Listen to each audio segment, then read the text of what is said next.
And we are live here on Plus One EXP's Roll for Content Actual Play channel. My name is Tony Vicinda. You can find me at Tony Vicinda across pretty much any social media platform, but you can find us at Plus One EXP on those exact same social media platforms. You can also find everything we do at +1exp.com. We're a weird little brand that multi-classes in tabletop game design, beard and skincare alchemy, and the Bardic College of Content Creation. Our hope, our desire, our dream is that we would be able to feature different indie RPG games, playing games with their designers, so that those designers can find great players who love those games, and that players can find great games to love. Again, you can find everything we do at +1exp.com, but you didn't come here to listen to me talk. You came here to watch Gary point at himself. No, you came here to hear from all of these great people and to watch us play Frame. We're going to hear a little bit more about the game we're playing tonight in just 1 second. But, Gary, why don't you tell people who you are, what you do, where they can find you on the internet? I would love to. I love your intro because it specifically calls out great game designers and great players looking for great games. And I feel like as a great player, which I'm a great player, as a great player, I love great games. And I feel like trying to, there's all these great DMs, but it's hard to be like, hey guys, I'm a player. You should really let me come. Because everybody wants to play, right? But I really like to play games. I don't know how to set myself aside. Like I'm a professional player. I love to just play them. I don't know. I'm an improv comedian also and tabletop titan. I do various projects, but mostly I work with my friend Jahananon. That's at Rotfact down there, over there, wherever he is to me on this stream today. But we do tabletop games. We do unboxings. We do video games. We do Comedy Girl. We do it all. Take it away, Jahan. He passed it. You got it. I'm glad you mentioned amazing, wonderful DMs, because that's me. Yes. One of the best. Absolutely. When they were tearing out DMs, I made the S class. So yeah, I'm Jahananon at Rockfact on Twitter. I run a lot of the Fresh Out the Box stuff, which is me and Gary's channel, where we play TTRPGs and do rules readings and other stuff. We do all kinds of things, board games, video games, everything really. But we focus on TTRPGs because we love them so much. And we are glad to be here getting to play a lot of indie games with our friend Tony here on Plus One EXP Games, big friend of the show. And I can't wait to play Frame with our friend Spencer. And then first time appearing on the stream, though we have tried many times before. Finally we're able to make it happen. We have the creator of Frame. Spencer, tell us who you are, what you do, but also tell us a little bit about Frame. So hi everyone, I'm Spencer Campbell. I publish under the name Gila RPGs. You might know some of my games like Slayers, Light. Corvid Court is the one that is always kind of closest and most personal to me. Thank you for those beautiful visuals. So yeah, I'm a table. Oh, and Score. How could I forget Score? My very first RPG about crime. I love games about crime. So I'm a tabletop RPG designer. I've been doing it for about a year now. My actual day job is I'm a psychologist. I teach psychology, and so I actually bring a lot of my psych stuff into my games, which is something that I really enjoy doing. And this game in particular doesn't have a whole lot of psychology going on in it. Instead, this is Frame, which is my love letter. It's my sort of second love letter to the looter shooter genre. Essentially, this is my game that is heavily inspired by Warframe. I've filed off the serial numbers rather crudely, and I've created Frame here, which is a rules light, kind of action-packed game where the players are going to take on the roles of frames, these sort of biomechanical nightmare machines made for war, who are also the guardians of this sort of crumbling solar system that they wake up into. And so today we're going to be seeing some of those guardians in action, and Frame is coming to Kickstarter on Saturday, which I think I'll talk more about later on. But tonight we're going to just play. Yeah. Awesome. So here on the channel, we use a safety mechanic unless the game dictates another one called Lines, Veils, and X-Card. We use that just as a way to basically keep the conversation flowing, but also keep all of our players comfortable and safe, because being able to step into your role more fully does require you to be able to just be comfortable doing that. And so it's designed for all of us and all of you to be able to feel comfortable, safe also too. I don't think there's any necessarily themes we need to touch on for people out there watching. It's a video game violence level. Spencer, are there any themes people might want to be aware of that might come up during play that might be a question for some people? We'll cover lines and veils specifically in just a second, but anything for our audience out there? Lots of gore, lots of violence, lots of just viscera and ichor, right?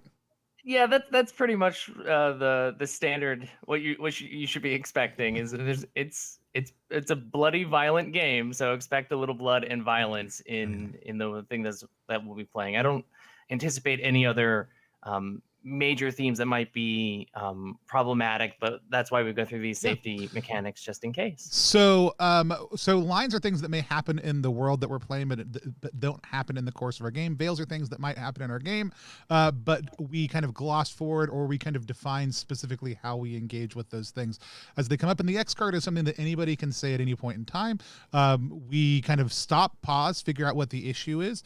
People don't have to explain why it bothers them, but they are welcome to if they want to. We back up a little bit, and then we proceed in a different direction without that problematic issue, whatever it might be. Could be that one of the names is going to be an issue for you. It could be that there's a specific subject matter that's come up that you're uncomfortable with, and those are kind of the things that we'll handle as they come up. But it's an important thing that people pay attention to as you go through. We would encourage people to pick a safety tool that makes the most sense at their table. So with that said, we have a strong line against sexual violence on the channel. But are there any other lines or veils that people want to name given the theme of the game and as we're going to play through it? Just the obvious racism, sexism, homophobia, transgenderism, like, the stuff, let's all be just basic humans. And as long as everyone's, respectful of everyone, then we're good. Cool. The less dead kids, the better. I'm a retired child crimes detective and human trafficking detective that suffers from PTSD. So the less dead kids, the better. But I understand if you have to sprinkle a few in just to get the story going. So the weirdest understanding thing that you can have, but I love it. We have a cyberpunk game coming, and I know there's going to be something horrible, right? Sorry. I know. So I'm trying to prepare myself. I know that if it drives the plot, okay, like it's different. So all right. I don't think Spencer's going to litter us with dead kids today, and I appreciate that. But Jahan, I'm looking at you.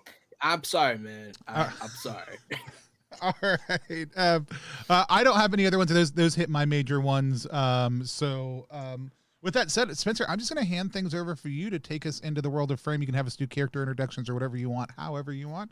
But you get the reins.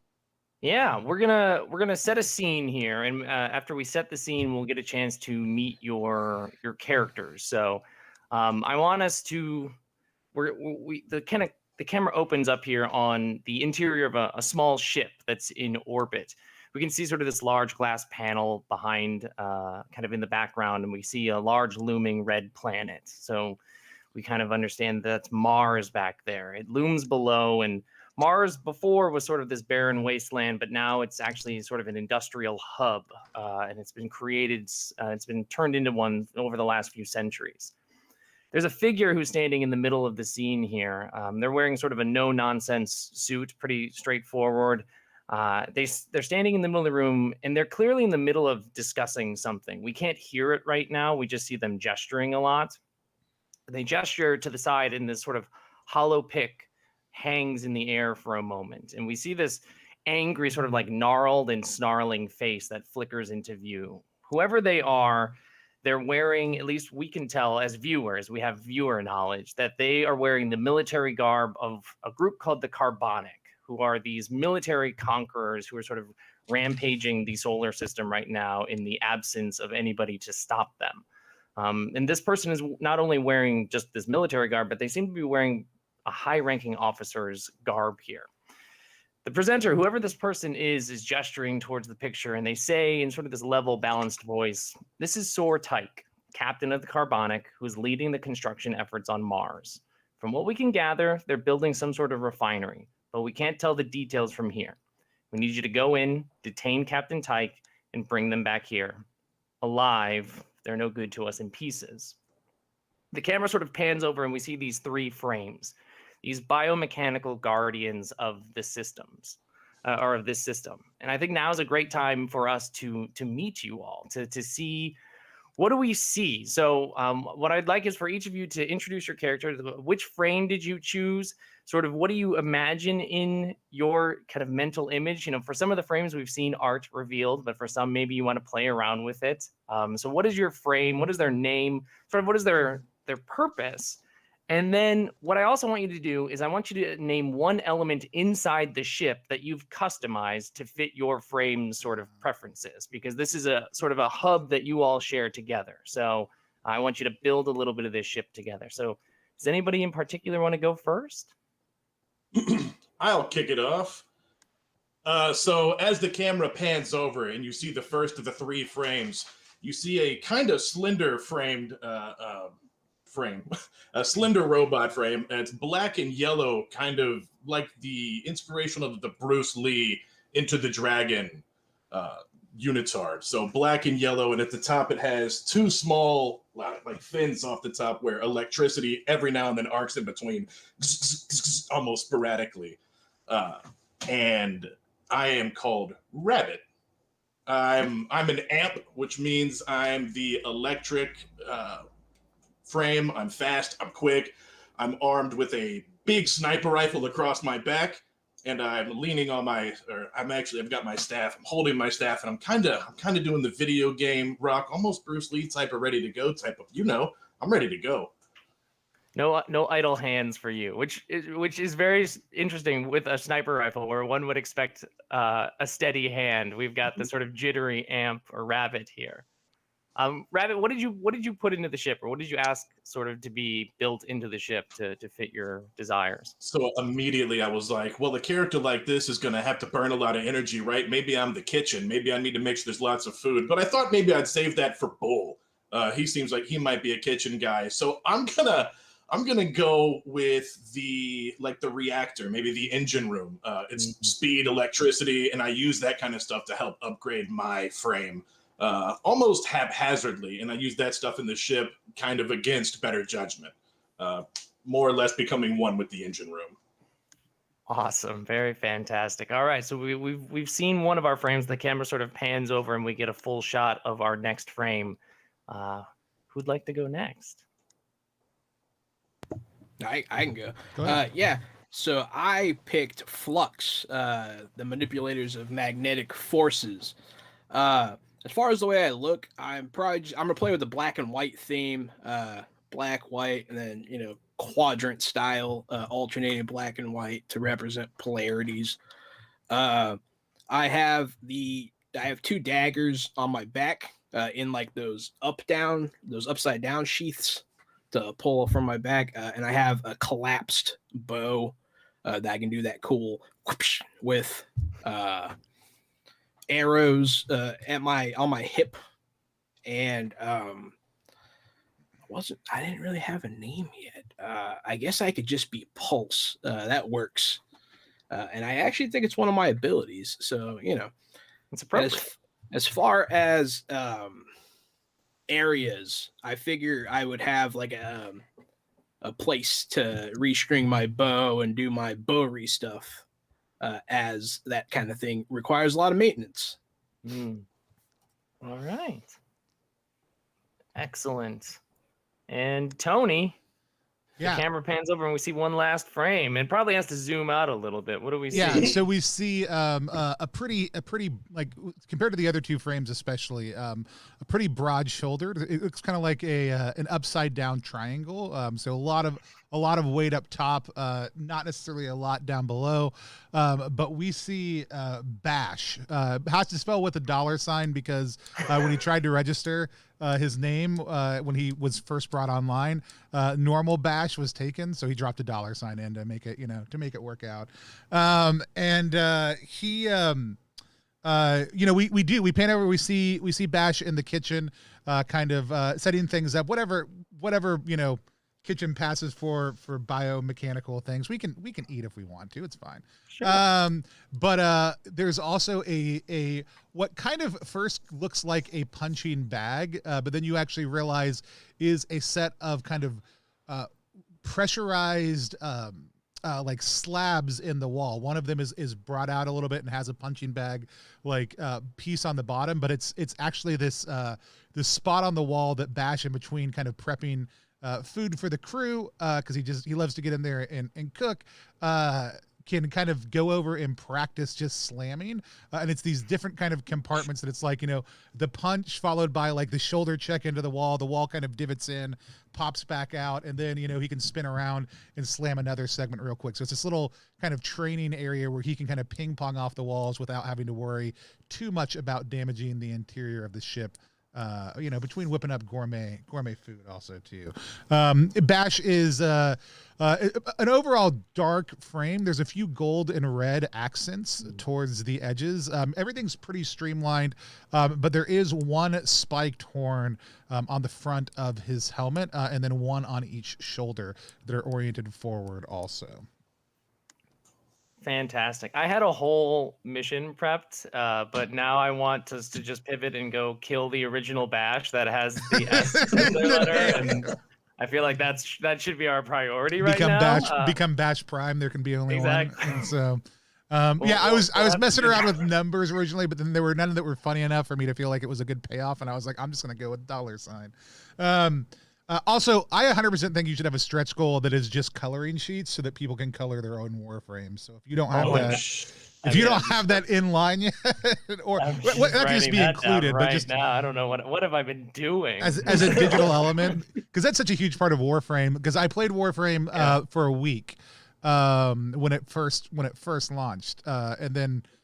And I don't know how it works now, but then you just had to basically give them money to be able to enjoy it at all. But I did enjoy changing the way my Warframe looked a whole lot, and that seems like an absolute fun thing to do. Fashion frame is like the most important end game in Warframe is making your frame look as cool as possible. So a coloring sheet. You're blowing my mind here right now. I call dibs on idea. 2 capes. Oh, that's so good. Capes. I want the two with the 1 cape on each shoulder. That's what I want. There you go. That's how you know you're fancy. So we've had a chance to sort of see our frames, and so we have a sort of a visual to go with them. We hear the voice of whoever this person is that's giving you the job. They say, I don't have much intel I can provide. If you have any questions, I'll do my best, but you should embark soon. The window in which we know Captain Tyke's location is rather limited. So if you all have any like immediate questions for this dude, whoever this guy is, you can ask. But what's your name? Just I mean, we obviously know who this person is. They're our longtime information feeder, but I don't have any particular questions. I don't think. Mission understood. That's what Rabbit gives him the full strike a pose, thumbs up straight towards the holodeck. Yeah, this guy is just unblinking, just kind of stares at you. He has been around Rabbit enough to know, like, okay. Go down to the place, capture the captain, and bring him back unharmed. I'll be leaned up against the wall with my arms crossed like a cool guy, and I'll just be like, so cool and mysterious. You got to be the cool guy. You put on sunglasses as you exhale. He doesn't put them on; they just shrink down. Yeah.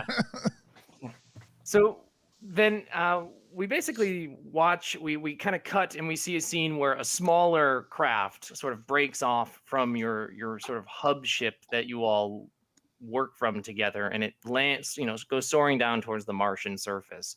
It touches down a short distance away from the last known target of your location. There's sort of this refinery, factory, something being constructed off in the distance. And as far as you can tell from kind of your quick flyby, it's still in early construction. So it's pretty patchy and sort of being put together. What you glanced on your way in is that the Carbonic, this military group, has some work crews who are working right now trying to put together this building. So we see you land. and you're now on Mars, and you have your mission frames. You need to locate and capture Captain Soar Tyke, bring them back alive, and so you're a little distance away from the refinery. So what's your approach? What do you all want to do exactly? Do you what's the, I guess with your trio, are you ones to like sit around and discuss the options, or are you I've got a feeling I have an idea, but like, are you just jumping into the action sort of thing? What's your general approach? Well, $ Bash, as far as I can tell, there are not that many civilians around, meaning we can destroy as much property as we want to. I think absolutely. I mean, that's one of my favorite things when there's no people around, is to just break stuff. And so I don't think we're the kind. I think when there's a reason to talk, we probably have short conversations. I don't necessarily know that we're like, let's sit here and debate everything that's going to happen for the next, we kind of took a slightly stronger level than normal starting frame. So I think, we probably have a normal mode of operating established. So I think there's probably a slight level of recon, maybe, like where we don't necessarily always just go straight at it. We try to maybe figure out what we think the situation is, whether we're right or not doesn't matter, and then we rush in and destroy it. Perfect. So what's the sort of, what is your first step? You know that the refinery is a short distance away. Everybody, Rabbit's correct. Everybody in the area is carbonic. So like, if you don't give a shit about these military conquerors, then you could just do whatever you want to do. Like, it's no innocent civilian casualties as far as you can tell. So what do you all want to do? How do you want to approach this facility? If we get closer, and then I can go in and check it out, and then I may be able to scope out some things from here. If I look down my scope, I'll take out my sniper rifle and see if I can peep anything from here as he goes in for a close range advanced scope for a checkout. Yeah, so the camera kind of like cuts the screen in half, and we see Pulse kind of starting to slowly move towards the facility to get a closer look, while Rabbit kind of takes a high perch looking through the sniper lens. From what you can tell, Rabbit, it's kind of, you just get a closer, more detailed view of what you got with your flyby. The facility itself is truly patchwork. Like, it's not even a full solid exterior shell of a wall. Like, you can see that there's holes through most of it, but you can also see that they're not just building, like the facility is up and running. So whatever it is that they are doing at this place, they're doing it even though the whole place isn't built. So the crews are sort of actively working on both construction and this refining process. And it's scattered and frantic right now from the vantage point that you can see. Pulse, are you trying to get like real close up to these folks here? Correct. Right. So are you sort of like sneaking through, or are you trying to like dash in? What does it look like as you try and get into I'm pretty fast, and I think I can float. I'm not sure. But yeah, I'm going to try if you think you can with all of your might in just a little bit of pixie dust. Believe. It depends on how hard the people at home clap, but yeah. Everybody follow now. Type clap into the chat right now, wherever you're watching from. Ooh, very good. Yeah, we can Magneto this a little bit. You could be just constantly hovering over the ground. You're a manipulator of magnetism.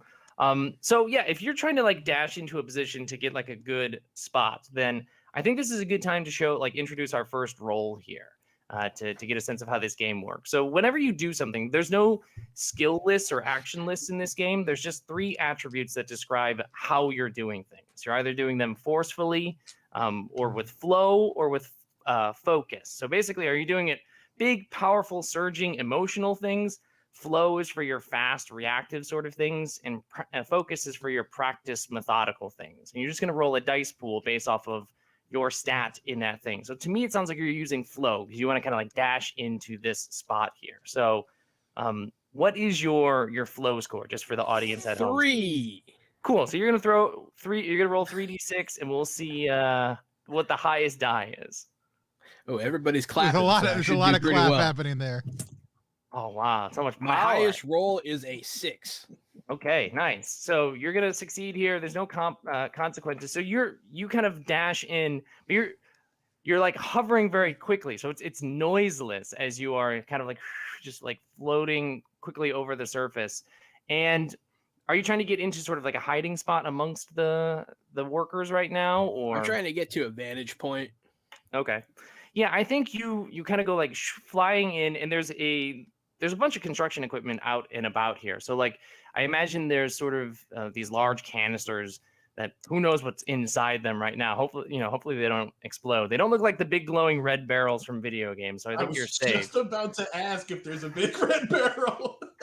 At least that's not where Pulse is right now. But Pulse, you've kind of like managed to zip your way into sort of this small tangled web of canisters that you can kind of like zoom around through and get different angles on what's going on in the area. And so you've got like kind of a good eye on everything that's going on. And you hear just a lot of chatter, like frantic chatter about moving. Like a lot of people are shouting about moving faster. We're on it. You hear like the words timeline and guests a lot.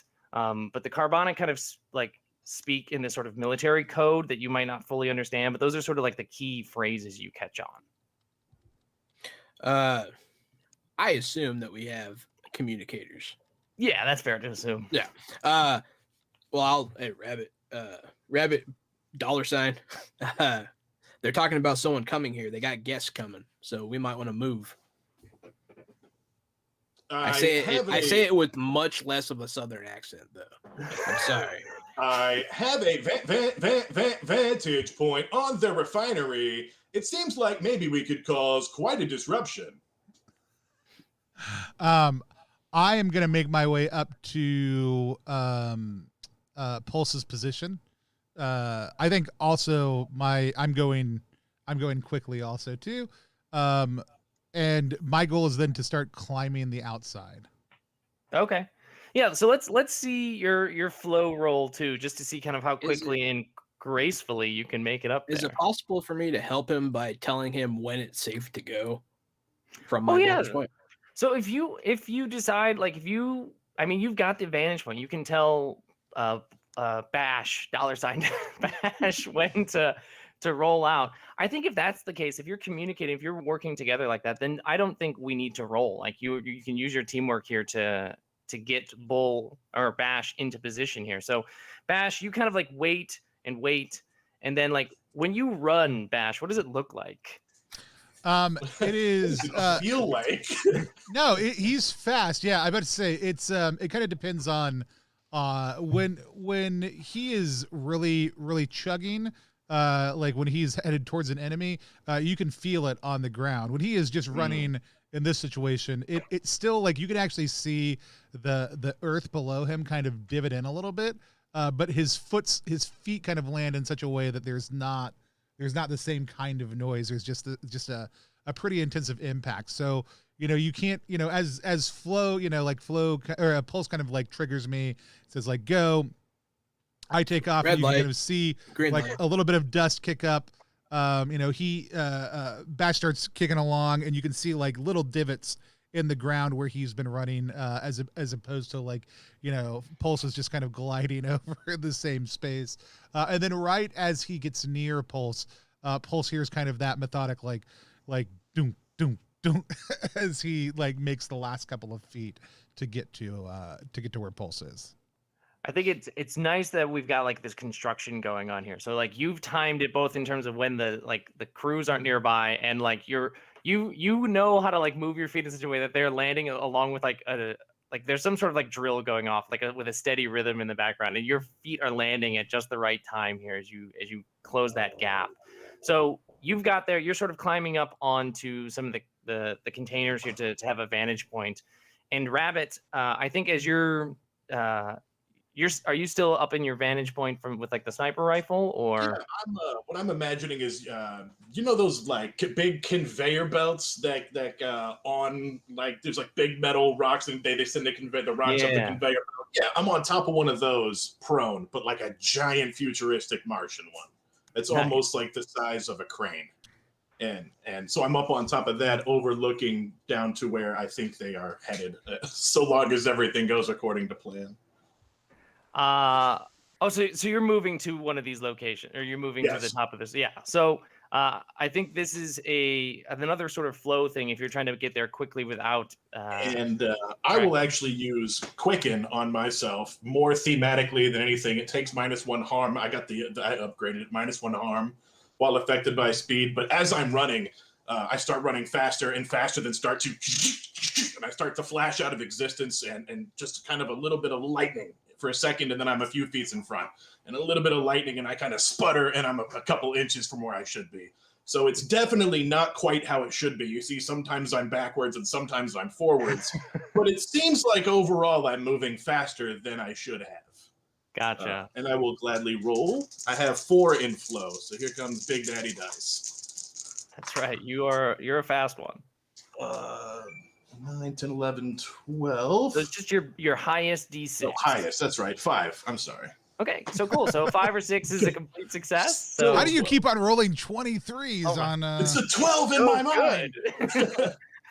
Yeah, so perfect. You kind of like blink in and out of existence as you move with sort of this hyper speed to this location, and from there you get into position with your sniper rifle, and you can see a small squad of soldiers is starting to make their way out of the facility, and they're starting to bark orders at some of the nearby workers. And Bull and Bash and Pulse, you can see this too from your location. There's this sort of small squad that is starting to it's a larger squad that is breaking off into smaller groups that are now sort of beginning a patrolling pattern around the facility.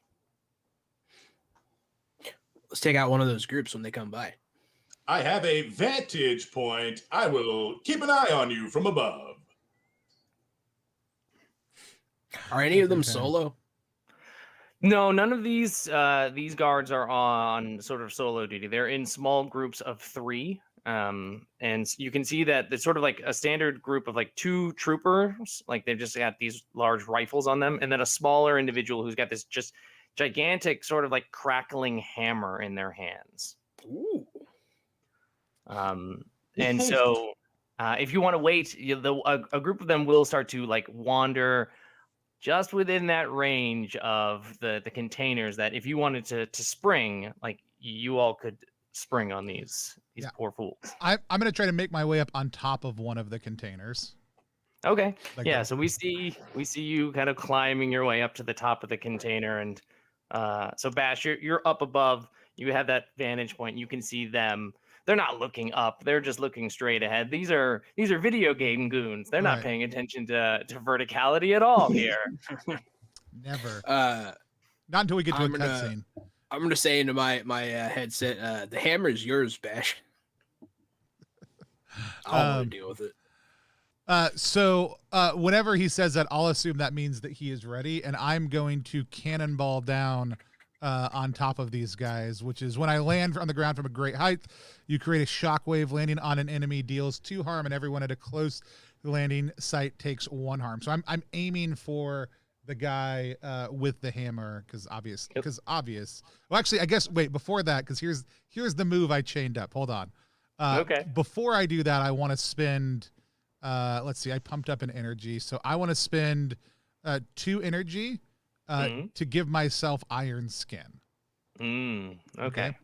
What does that look like, Bull? As you kind of like, does your skin literally change, or is it just sort of like a reinforcement in the frame itself? I think you see a bunch, some of the different joints kind of like lock in place, and you see some extra kind of mechanical components kind of slide out and cover some of the more flexible bits of Bash's body, and so you kind of see this kind of battening down of all the little pieces of Bash's body that could be, and you see this kind of sparkling of electricity kind of shimmer across his frame. Awesome. And then and then I cannonball. Before his impact, I would like to hit the big guy with an arrow, because then he'll take extra damage. Okay, yeah. So like the 2 of you have this sort of coordinated plan that you've got in place here. So Pulse, you're gonna fire off a quick arrow before Bash goes landing down on this poor hammer wielding goon here. So tell me, Pulse, what does it look like when you're lining up a shot? Is it sort of this intense sort of thing? Is it a quick fire from the hip? What is it? So a lot of times when I'm aiming or just looking at anything in general, I'm also seeing other things that people don't see, like lines of electromagnetism. And so I actually aim along those lines and curve my arrows into people using that magnetism. It just comes naturally to using bullet bending technology. Yes. This is I'm Magneto with a bow. That's standard. Yeah, this is perfect. So yeah, it sounds like you're using focus to kind of like line up this shot. So line up this shot. Let's see how it goes, and then we'll resolve Bash's cannonball. I got a 6 because my focus is 4. So sweet. So you fire this arrow. It lands true. How much harm does your bow do to a goon? Bow does 2 harm, and that whoever I hit takes +1 harm from all other sources for the rest of the round or the rest of the combat. So this is we see this arrow like slam into the chest of this hammer wielder, and they don't fall right away. And I think through the HUD system of Bash and Rabbit, you now see like a glowing target as Pulse has marked this target. So Bash, you've got a very clear spot to land on here. Very quickly, since powers are free use, I'm going to blow 2 energy to sequester one of the other goons with Goss and trap them pretty much inside their own body by sequestering them in the sphere of magnetic energy. So we see you kind of fire the bow, and then like your hand just reaches out at the same time, and this person, like this other soldier, gets wrapped up in this sphere. Like they were like starting to react to the bow, and then like they're frozen in place. And Bash, we see your shadow. What does it look like as you dive down on this person? Because you're gonna crush them to death. So like earlier we talked about the fact that Bash looks kind of like an upside down triangle. Now Bash looks like a dagger dropping out of the sky. Like those gold accents, like it's very noticeable, are like across the top edge of his arms, whereas those red ones go down the side of his legs. And as he impacts, there is kind of this moment where it's like, oh yeah, no, this guy's shaped like a giant freaking dagger, and this is what he was literally built for. And so as I cleave into this carbonic guy. So he just gets cleaved, just absolutely pulverized under Bash's weight, and there's this shockwave then that kind of goes off from your landing. And so this is just cannonball is just one of those things that Bash gets to do whenever Bash puts themselves at a spot to jump. So we just see this shockwave, and these 2 carbonics, one of them gets completely like blasted back and knocked on his ass. The other one is kind of like pushed back, and like you can see that they took damage, but they're all locked up by Pulse's Goss. Yeah. So and that also deals 1 harm. Nice. So we see the 2 troopers are like, they're fucked up. They're bloody. They're not quite dead. And Rabbit, you have an opportunity here to take an action before these soldiers have a moment to understand what's even happening to them. Right as he hits the first guy with the bow, and it makes him light up in my HUD has him light up green and goes ding, and I go green light, and then pull my trigger on my sniper rifle right after Bash has landed so that he's clear and doesn't get smashed through the backfire. My rifle shoots through targets, and I know that. So I'm making sure not to blast my buddy. Good call.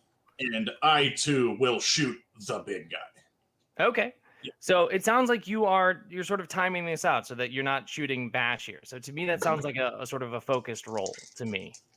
I completely agree, and it's a 5. It's a 5. Okay. So boom. Bash, you land, you do the shockwave, and then you see just a red explosion next to you as one of these carbonics just explodes in red mist from the sniper fire. Now, we are in the midst of a battle, though it's one that's going your way very quickly. But how this game works in terms of battles are when the players have all had a chance to act,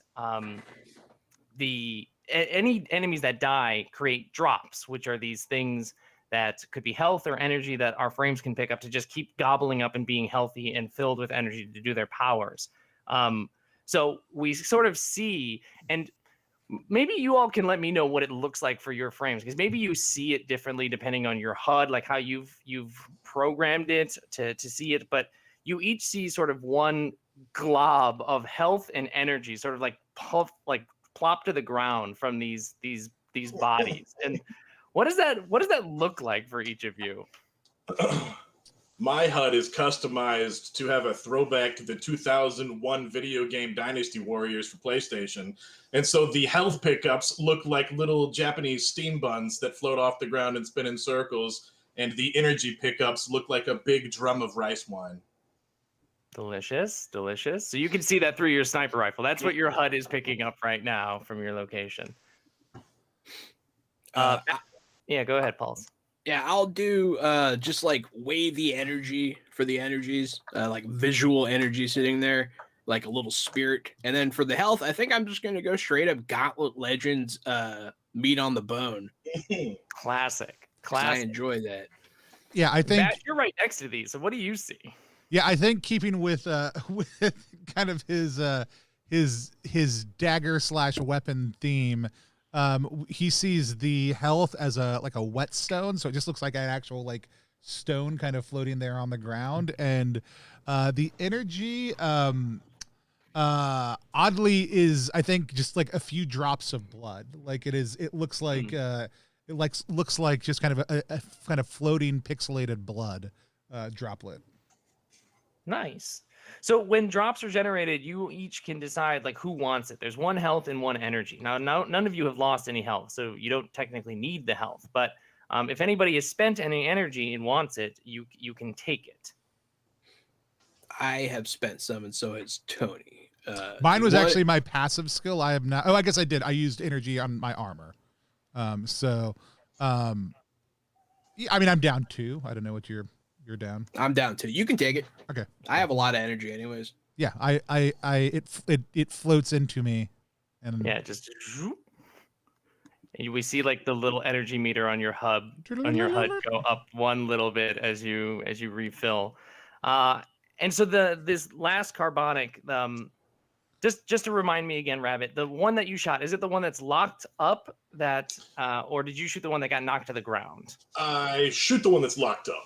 Okay, yeah. So there's one carbonic on the ground, and then you hear these kind of excited and shouted yells from across the construction yard. The workers are panicking. Like they're technically military, but they don't want to be involved in a firefight, especially with frames. So they're running. But you do see another squad of 3 carbonic soldiers heading your way, and they're not going to close the gap. You see them starting to take position at behind various, there's just like slabs of concrete and construction material around it, and you can see it's again 2 of those soldiers and 1 of those hammer wielders, but the hammer wielder is just kind of standing next to one of the soldiers. They're not fool enough to try and close the gap on frames in an open airspace.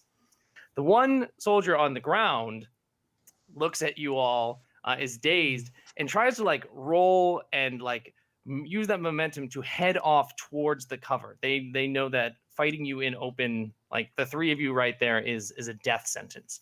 So you all see these carbonic soldiers take position, and the one is dashing off.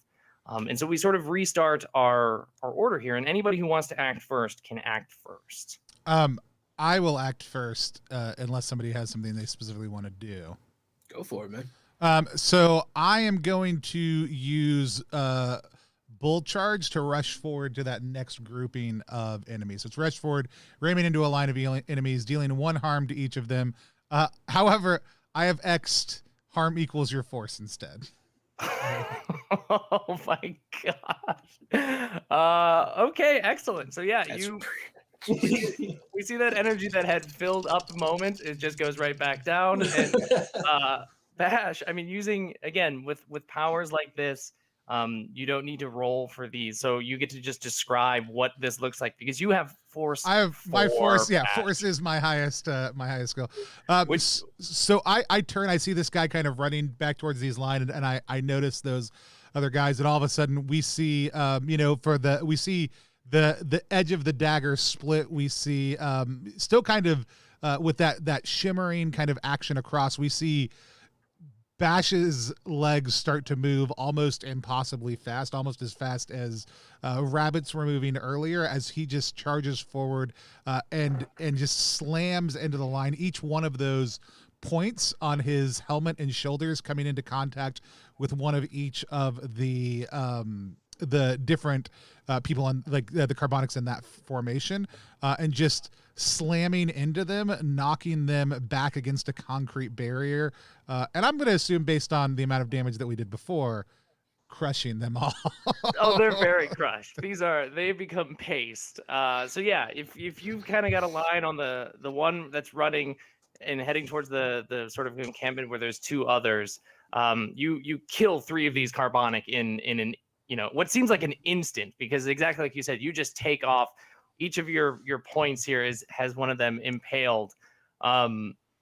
There's still one who's now terrified. Like they know that fighting frames is usually a death sentence, but to see three of them get skewered like that is pretty horrifying. But they don't get to go yet. It's Pulse or Rabbit's turn. So I have a question. Yeah. Because also this matters. Only is there anybody who is near me right now? Just the other one is near you right now. Okay. So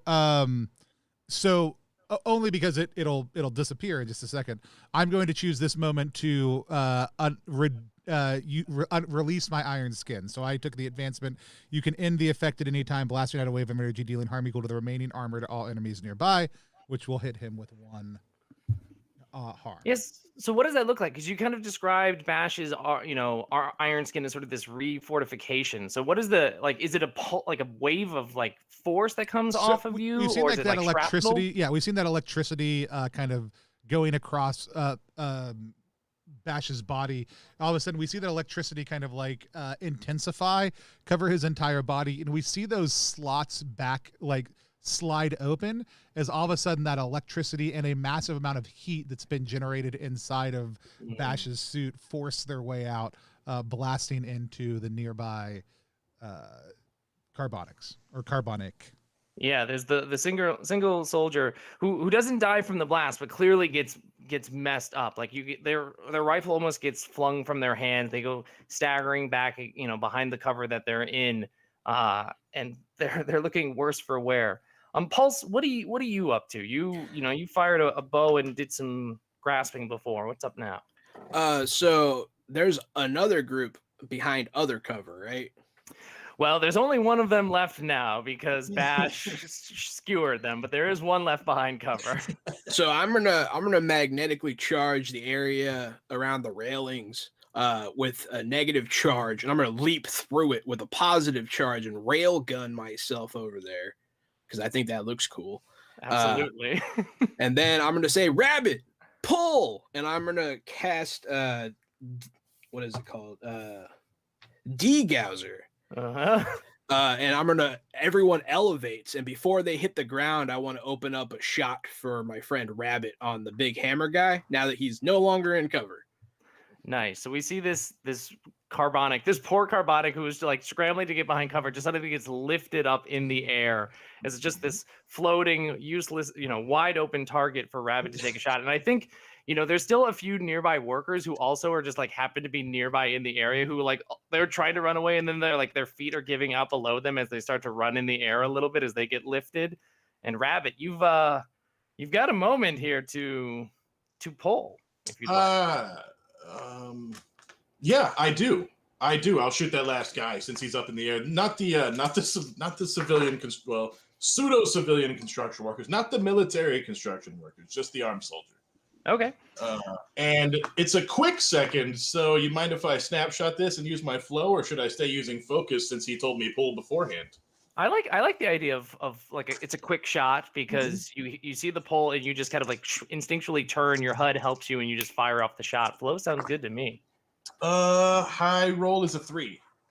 Ooh, okay. So you fire off this shot and it does go through, but I think you know the it will kill this person because they are already so weakened and everything like that. But I think what happens is you fire the shot and the bullet goes through them, but it also goes through this sort of large shock hammer that was in their hands, and the hammer kind of like vibrates for a second and then explodes, and there's this huge wave of energy that comes off of this individual. So not only do they die from the bullet, but their body gets like torn to pieces from this huge seismic blast, which Bash and Pulse, you both are close enough to this that you get hit with this wave of energy and take a point of harm from this seismic impact, this sort of huge explosion.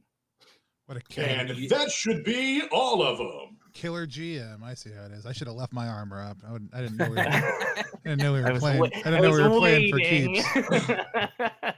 But it's the end of the fight, and the enemies still generate drops. So you do see these bubbles. There's 3 bubbles of health and 1 bubble of energy, however your characters imagine them.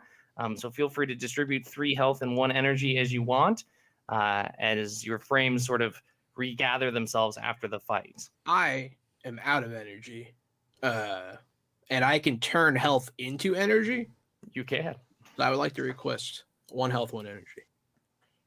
Or can I do it more than once? Well, you can take 2. Only 1 drop. You can only swap 1 drop with your power. I mean, if you take 2 of the health, because I only need 1 of them, and there are 3 of them, that'll give you 1 health, 1 energy, right? Or I could turn it into 2 energy. You can turn it into 2 energy. Yeah, which is what I would do. Which is what he'll. Cool. So I'll take the other health, and then is there still an energy up for grabs then? There was the one energy that Pulse took, and then Pulse changed another 1 health to 1 energy. energy. So cool, there's cool, a health left for anybody. Then I'll take the health. Yeah. Okay, cool. So you all, you're in this sort of like quieting chaos as all the workers have sort of, for the most part, gotten away from you and are heading towards the facility. It's now kind of, you're on the clock, so to speak, because the Carbonic know you're here. So what's your sort of next move? You see that there's a number of patchwork entrances to this facility, and there's still some scrambling workers. So like you can do with that what you will. But what would be your next step? I'm so badly focused on wanting to blow up the refinery, I forgot why we're here in the first place. We're here to get Sortyke, Captain Sortyke, and get him back to the ship alive. I'm gonna grab one of the workers and put a dagger to his throat and threaten him and ask where Sortyke is. So let's see if you're gonna try and be like mean and intimidating. Let's see a force roll to see how effective your intimidation is, Pulse. I know Pulse isn't a particularly intimidating person, but this is the emotional. Hey, you listen here. Where's Tyke? I rolled a 1. Hey, you listen here. If you don't tell me where Tyke is, I'm gonna kick your ass. So I think you ask, and it's not so much that you're not intimidating. It's just that the soldier is, they're extremely defiant to you, but they also aren't speaking the same language. They're speaking this strange military code that maybe you all, like the variant that's used here on Mars is one that you're not familiar with. So you're not getting a whole lot of, like the keywords that you're getting are scum. They're calling you scum again and again and again, but they seem rather defiant and aren't giving up any information. I'll kick him over the railing. Okay. Scum! They shout. I just wanted to hear as they fall. So yeah, you've taken care of this worker. I'll look at my friends and be like, "Hey, I tried." We really should learn their language. I mean, like, it just wouldn't make sense. I figured they went to the building where all the people are. Maybe that's where the captain is. We could try to get in through the roof or storm through the front door. And there may be other options. I'm just spit balling. Yeah, so as we kind of look in, like, I know we were there, you said it's just kind of the exterior of a refinery. Like, are there major buildings kind of that stand out to us?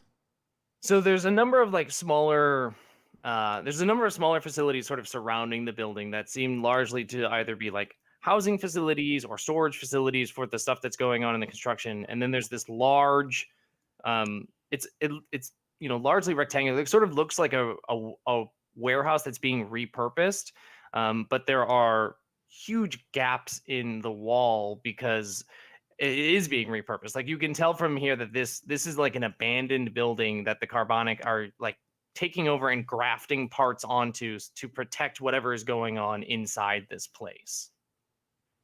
Sweet. That looks like a job for $sign. $sign. I worked with the original Bash some time ago. I am much happier with your skills. He was less proficient. You shouldn't have to live with that $sign. Maybe one day we'll find him and make things right. I'm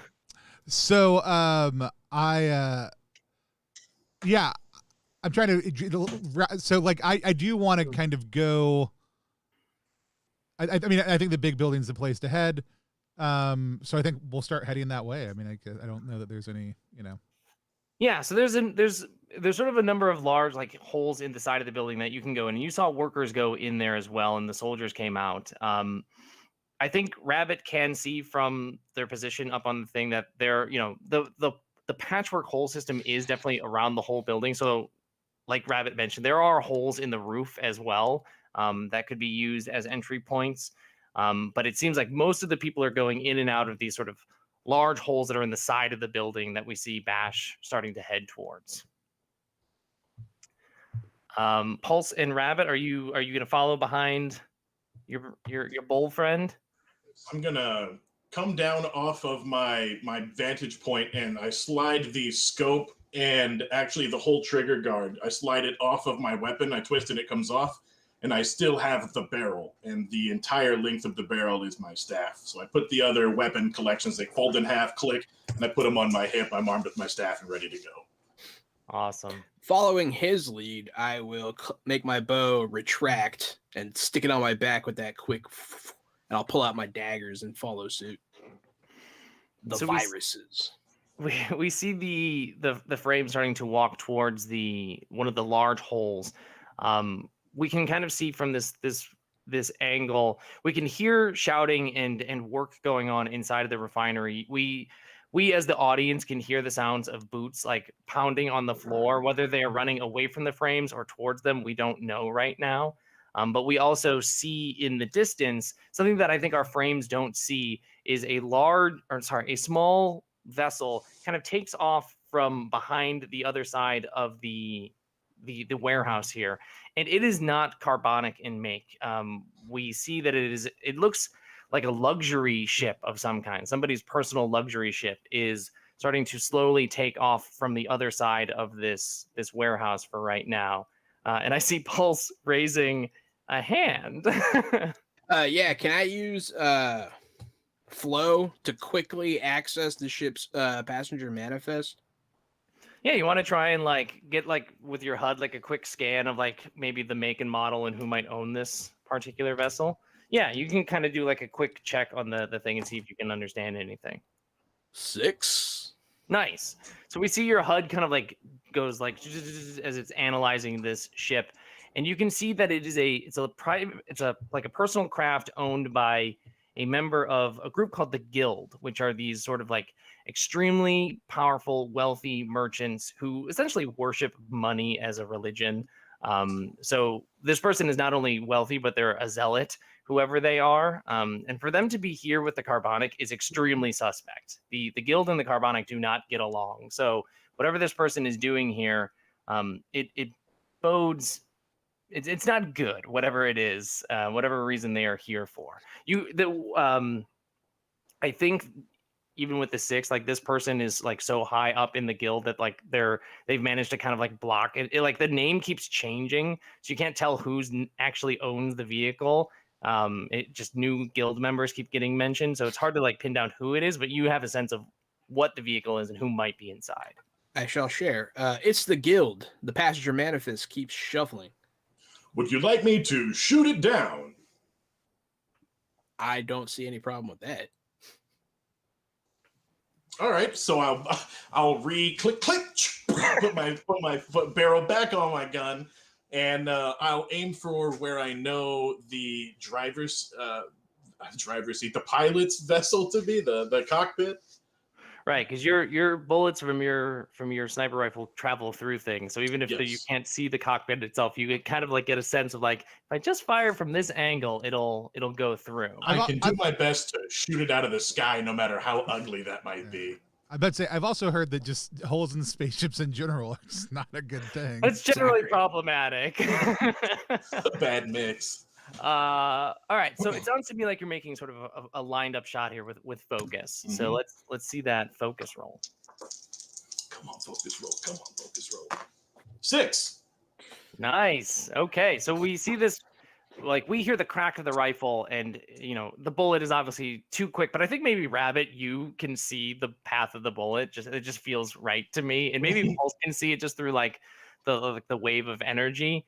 As it just goes slicing through this luxury ship. This luxury ship is not well armored. Like this is just somebody's personal craft. This is a space Cadillac I blasted a hole in with a 50 cal. More or less. And so there's like, it doesn't explode or anything like that, but instead like it starts to like, it was clearly on a trajectory, like a slow ascent up, and then it kind of stops and starts to lean, and you can see that it is slowly falling back in the direction of wherever it had taken off on the other side of the building.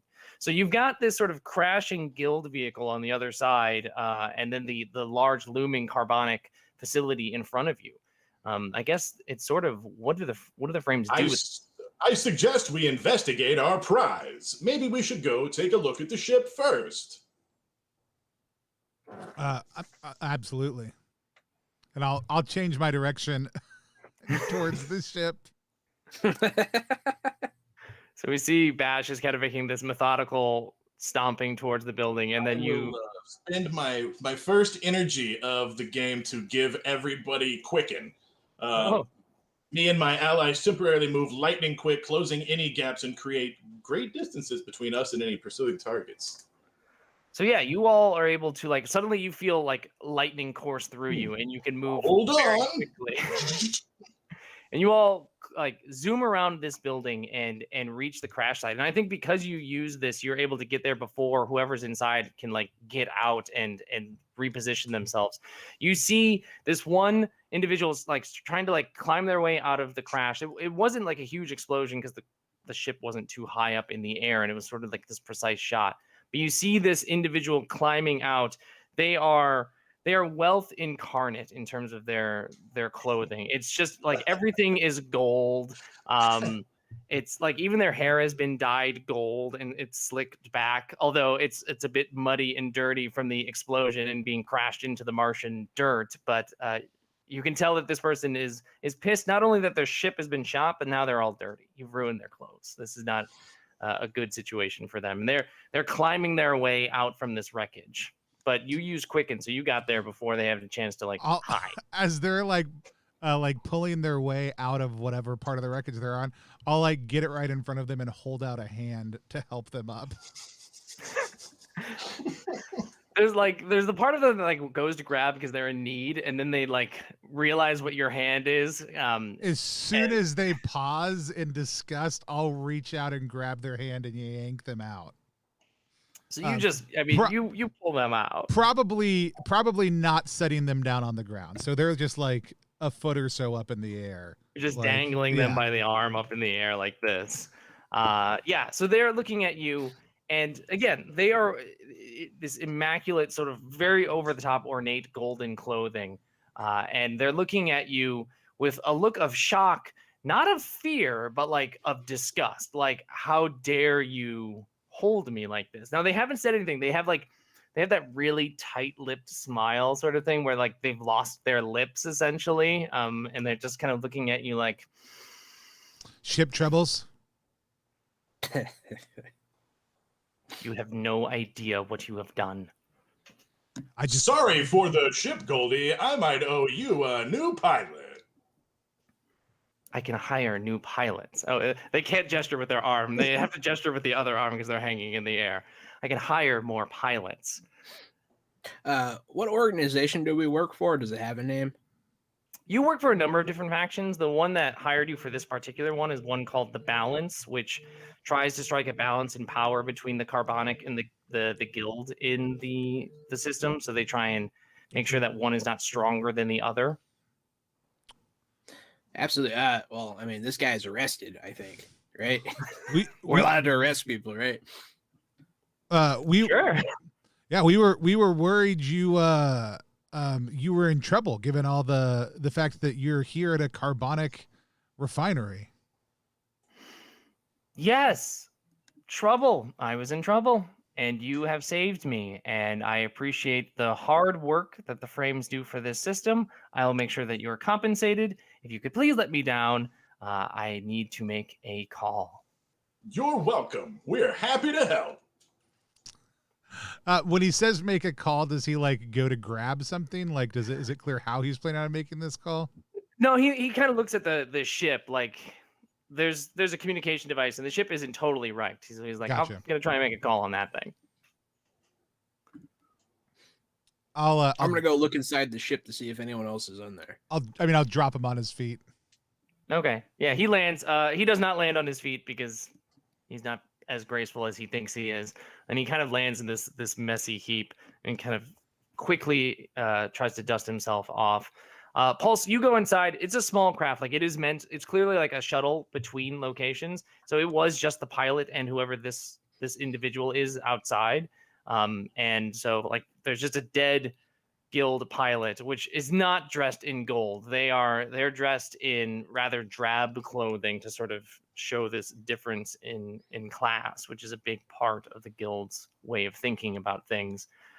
So this person is expendable as far as you can tell. Oh, so good. I killed a poor person driving a cab trying to make a living.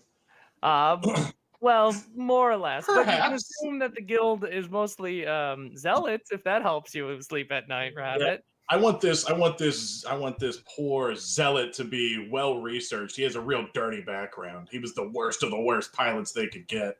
Just they were treasonous. Yeah, they're a terrible person. Yeah, But don't worry. he spits when he talks. You know, he I'm gonna go calls ahead. behind their back. I'm gonna go ahead and download the ship's data Okay. as evidence, and then I'm gonna try and disable the communications and see what ship is in orbit. That's what I really needed to have happen. So I'm glad. Yeah, so you have the lay of the ship, so I don't think you need to necessarily roll for this. You can take your time because this guy's not going to try and stop you because Bash is right there. So you can download the manifest of what's going on here. Just from like a quick glance, you can see that this was a scheduled meeting, that whoever this individual had a meeting with your target, with Captain Tyke here at this facility. And this is all part of schedule, although the meeting was supposed to happen later than it is right now. So clearly you have interrupted something. And so you kind of gather that and then disable the comm system. Yeah, I'm gonna turn off the transponder too. And is there a place we can lock him up in this ship? There's no like closet. There's no like brig, but there is like a storage part of the ship for stuff like that. You could jam him in there. I'll be like, "Hey, Bash," and I'll like nod. I'll nudge and like kind of smirk. We will put him in the storage closet, and then I will mangle the handle in order to make it. Before you put exactly him in, what I wanted. Before you put him in and mangle the handle, Pulse tells me that you met with the captain. Can you help us find him? We would love to go have a quick conversation. We'll be back in a jiffy. If you tell us, you won't have to wait in this cabin as long. I don't know who Pulse is, but they're Oh. grossly misunderstand the situation. I was to have a meeting with the captain. You interrupted it.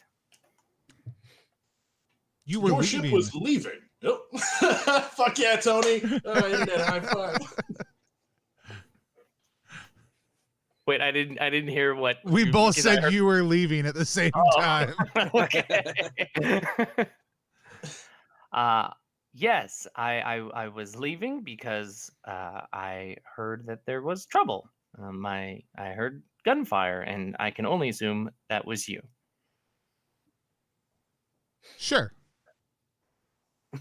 Then I'll put him in. I'll shove him in and crank down the handle and mangle it closed. Right at the last second, he goes, and then he gets shoved in there, and you just hear this angry shouting going on from the other side. This slamming against the door. I'll lean up against the cabinet and knock on it and be like, dunk, dunk. Remember, if you tell us where the captain is, you won't have to wait as long. I hope there's enough air, but barely. There's like when you say that, there's like the slamming stops, and there's this pause, and then you hear from the other side like a timid do you swear it? You'll let me out? Yes. The lightning starts sparking in between my antennas. And we get like a split camera. Like we can see the inside of the interior and the three of you on the outside. And he's all cramped up, and he holds up like a finger and he goes, "Unharmed." Yes. Yes.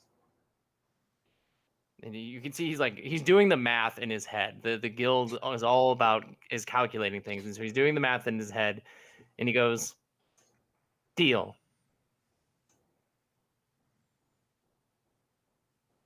Okay. Oh, I have to tell you first. Yeah. I'm glad we came to terms. Captain Tyke and I were to have a meeting in a small storage facility on the western side of the building. It was to be just the two of us. My pilot was to stay in the craft. I can give you directions on how to find that storage facility if that's what you need, and then you can let me go. You've been very helpful, Goldie. Yeah, we'll take those directions. I'll look at dollar sign. You don't mind. I mean, so I actually was not planning on letting him out I will say this. Sure. I was planning on letting him out quicker in the sense that we'll go there and we'll get this guy and we'll come back more quickly than we would if we have to look around. I completely agree. I'm 100% with you here. I was going to let him out and then hog tie him in a very uncomfortable manner. No, I just don't want you to get hurt. We'll be back as quickly as possible now. Well, that wasn't the deal. Yeah, it was. You said to leave you unharmed. You're safer in here until we get back. And we said we would be back more quickly if you told us what would happen. We will be back more quickly. Now I don't have to check in with the receptionist. Semantically correct is the worst kind of correct. I'll just be like, I'm sorry, I'm outvoted here. And I'll walk away. I don't actually care though. So he's an asshole.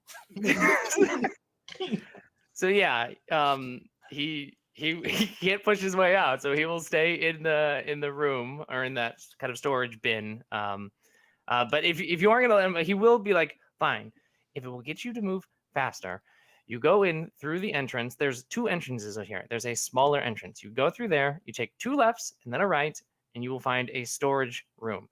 Two lefts, then a right. Not two rights, then a left. Trust me, you don't want to do that. Why would you say the one that you don't want us to do, creating a mental imprint on that one? It's creating deeper confusion. I just worry that you might get your lefts and rights confused, and I'm just trying to make it as clear and easy. Do you remember which one you said the first time?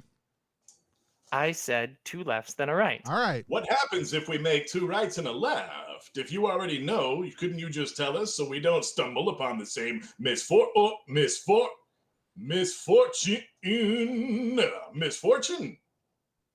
I was just given the schematics of the building so that I would avoid contact with carbonic soldiers. Our meeting was to be in quiet and solitude and in secrecy, and I just assumed that you might run into some soldiers. Quiet is my middle name. quite. Okay, if you're lying, I'll be back to kill you later. All right. let's do this. So we'll go in the small entryway. Okay.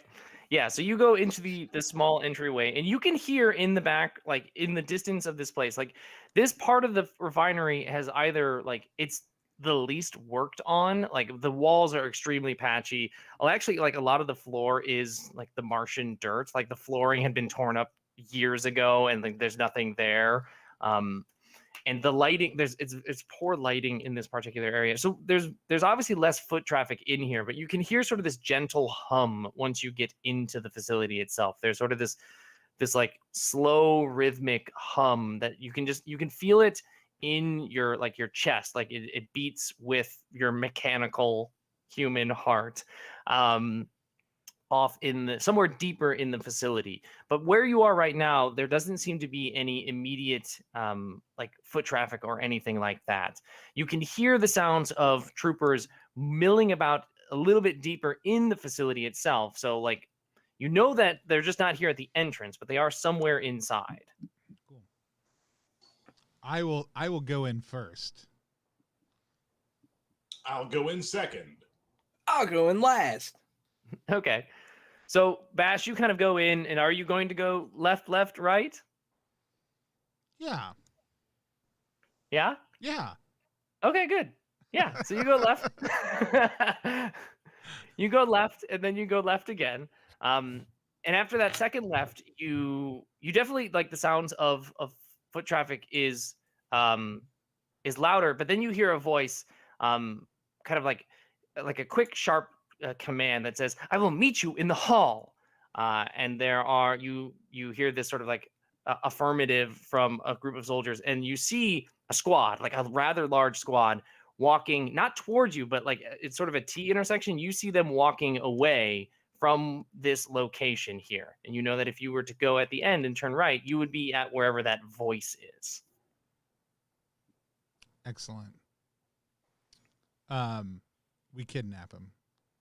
And it's done. That's how role-playing games work, right? Back frame. Roll the kidnap check. Roll the kidnap. So he gave them an order. They're headed off this other direction, correct? Correct. Okay. They kind of pause and look at my two compatriots, and a knowing glance passes between all of our eyes, and our cool shades slide, our extra cool shades slide down in front of our normal shades. And so, God, you're so cool. I'm gonna go ahead and ask now, because it seems mechanically important. Sure. Is there like attacking to subdue, or is this about making him surrender, or how do we handle damage versus lethality within the framework? Yeah, we could basically say that if you reduce this person's health to 0, that you can decide to not actually murder them when you hit that 0 point. So in classic video game style, sometimes you're fighting somebody, and then when the cutscene kicks in, it kind of determines whether that was the like coup de grace or this is us kidnapping you. Right, even though we killed him with C4 and rocket launchers at the end of it, he's fine, and we handcuff him and we take him back. You're coming with us. Excellent. So I kind of get ready to step around the corner and charge towards the voice while everybody else does whatever they're going to do. My lightning staff starts to crackle as I put my hand on $ Bash's back, and I give him a quicken with that extra little point in there that he is -1 harm while affected by speed. All right, so Bash, you were just lightning quick. Oh yeah, go ahead, Paul. No, I pull out my daggers. All right.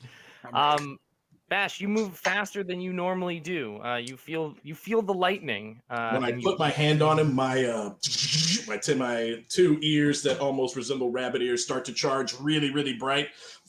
And you see the lightning shoot down my arm. The electricity courses down and into his armor. And for a second, I am not glowing and I don't have that spark. Is this the choice? Who knows? Is it what's happening? Absolutely.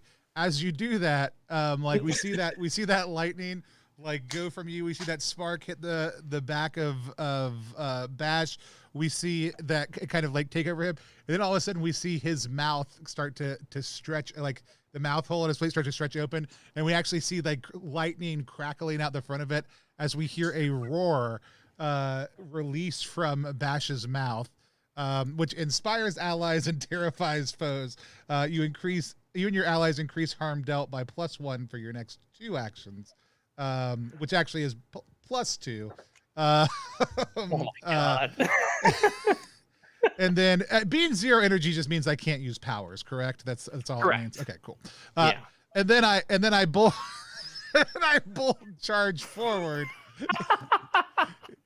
into the room at hyperspeed. Okay. So we see basically Bash getting ready to alpha strike this poor fool on the other side here. It looks like I put way too much lightning into him. As I'm charging him, it starts to just spray out of his mouth. But we've done this before, apparently. Yeah. This old technique. It's the fastball special, but with a twist. So yeah, Bash, you round the corner and just like we see you essentially blink out of existence as you do. And when you turn the corner, your HUD can keep up with what's going on. You're running forward, and you do see this huge individual kind of looming in this room, kind of at the end of this hall. It's a short hallway that you're now dashing down, but we see it slow down in slow motion as we see what's happening. This large commander is sitting in the room, and he has his back to you right now. He's in the process of kind of getting like the room set up. Like there's a table in the middle of the room, and he's like we see him putting down the chair for the meeting right now. It's like adjusting flowers in the middle of the meeting table. He's getting the name cards put in just the right place. Small cup of coffee. Stirring the cucumber water. He's getting everything all set up just nice. And we now, like, the camera is now looking at his face as he's like slowly, methodically hitting the table, and we see Bash just loom and appear in the background. Bash, between you doing 4 force harm, plus your roar damage, you have the capacity to one hit KO this guy. What does it look like when you subdue the captain? So when we subdue, it's actually, I think the look is, yeah, we see that in slow motion. And actually, since this is a hallway, what we actually see is like Bash is circling this hallway as he's running down. Like the roar that's coming out of his mouth, that lightning is slightly before it. And we see like the guy, he's sitting in that chair down, and all of a sudden, like the lightning hits him for a second, and his eyes go wide as he realizes something's gone horribly wrong. We see that chair start to drop in slow motion as all of a sudden, like at the end of this, like this troll, like I come into the room, I'm on the ceiling, I grab him by the back of the like shirt and just like circle around. He gets yanked up off his feet, goes inverted, and just like, then I just slam down into the ground, and he hits the ground a half second before the chair does. And then normal speed resumes as we see those eyes that have just gone wide then roll back into his head as he passes out. Like you hear his head hit the hard ground, and then you hear the chair go. The chair hits and squeaks. Nice. So we hear this terrifying slam as the captain goes crashing down into the ground, and Pulse and Rabbit, you kind of are at the T intersection there, having just seen all of this. And Pulse, I think because you have that sort of sense of like the electromagnetic energy in the area, like you feel like a small energy presence, and you see a couple of soldiers turn the corner here, and they go, "Captain, we forgot to," and then they see the two of you standing in the hallway. I move to them immediately. Okay. With my daggers drawn. How many of them are there? There's just the 2 that you can see right now. Okay, I have my daggers do 3 hits. Do I only hit 2 of them, or do I hit one of them twice? You only hit 2 of them, and it allows you to hit up to 3 people if there were 3 people around you. So I stab both of them. It does 1 harm, plus 1 harm to organics, and then plus 2 harm for the battle shout, I believe. Nice. That is correct. So 4 Yeah. harm. It has the modifiers combo and plague as well. Yeah, so those are just plague is what lets you do the damage to the organic, and the combo will, if you kill them, allow you to keep going and kill the next one if you roll really well here. I am also going to actually. So I'm gonna jump behind them. Mm-hmm. I'm gonna envelop them in electromagnetism and pull them to the ground Nice. with my pull, and I'm gonna stab both of them side by side right in the throats. Hopefully. Yeah, so we see you just like throw them, pull them to the ground, and then daggers follow behind. It sounds like you're moving pretty quick here to me. Sounds like a bit of flow here. I do want everybody to know before we play, when we were talking about character creation, I was like, hey, Spencer, do you want to let us level up a couple of times so that our characters will be slightly more powerful, and then we can show off some of the cool advancement things that come with stuff? And now it just feels then we played through the starter adventure on so this is like we're now like level 8 characters on a level 1 adventure, just FYI. Exactly. But I am glad that it is kind of going this way, just breaking for a second. Like the goal is for you to be badass. Like I want you to feel badass. Yeah. Oh no, and so... I don't actually think it would be a tremendous difference one way or the other. I just I'm having a blast. I just want to point out if anybody's like, wow, these guys seem massively overpowered. We are like we're a little bit. It feels good. Yeah. Pulse, let's see that flow roll because you said you kind of like dashed quickly behind them and then pulled them and stabbed them down. 6. Nice. Okay, Yes, so sir. you're doing 4 damage with 4 this, damage right? plus 1 damage for the pull. Yeah, so I mean, you are gonna totally get these guys super dead. What does that look like? So I jump behind them, and I just stop suddenly when I suction to the floor with my magnetism, and that magnetism pulls them down past me, and their heads like land right next to me. I just stab them both in the throats, side by side. Nice. And I have it made so they get +1 drop each when I pull them and kill them on the floor. So they're gonna just drop a whole bunch of stuff. You see 2 health and 2 energy drop on the ground. All of your HUDs just like ping.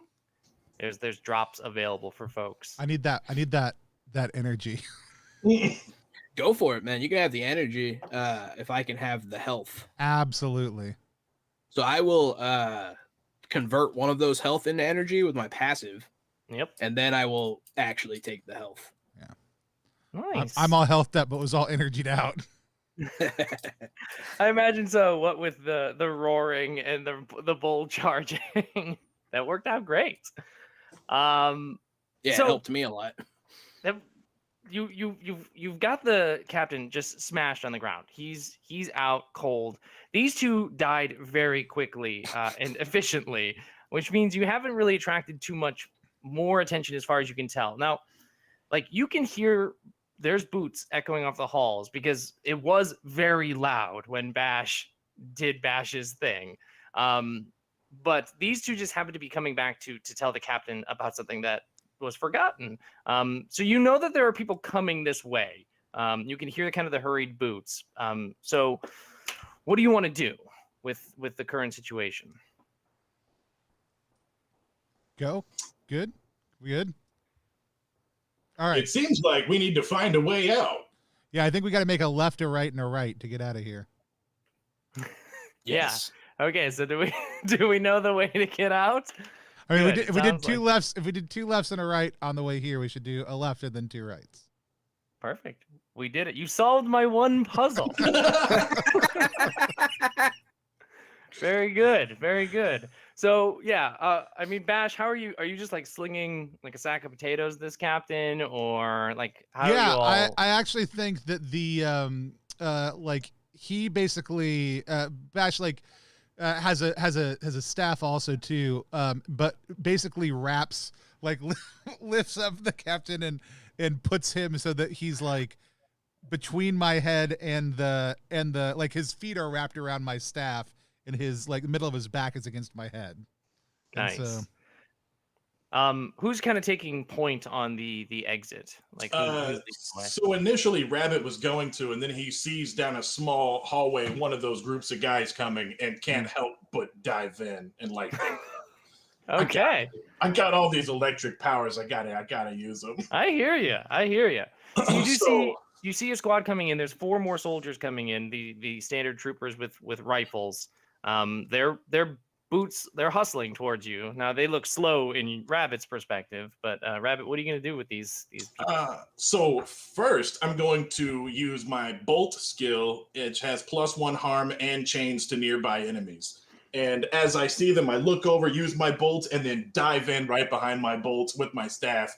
So I'm going to open with an electric field and then just start swinging.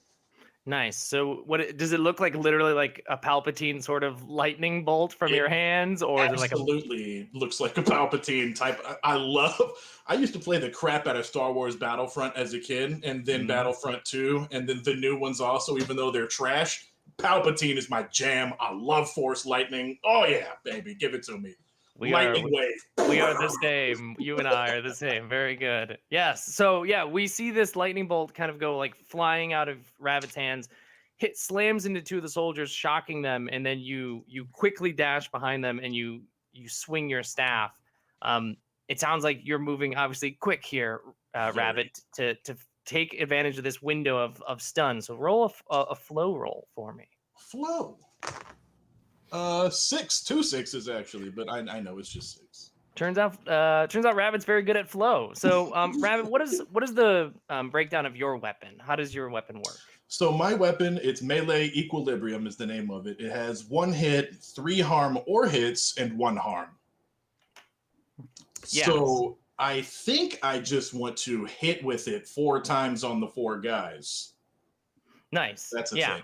Yeah, so you want to just kind of do this sweeping thing. I mean, it's very erratic. Lightning is dashing in between them, above them. I'm above them, upside down, hitting with the top of a pole, and then I'm underneath one guy, uppercutting one, and you just kind of see this field, this lightning ball, where I'm flashing in between in different, almost Wukong type of Monkey King staff fighting poses. The swinging. Oh, yeah.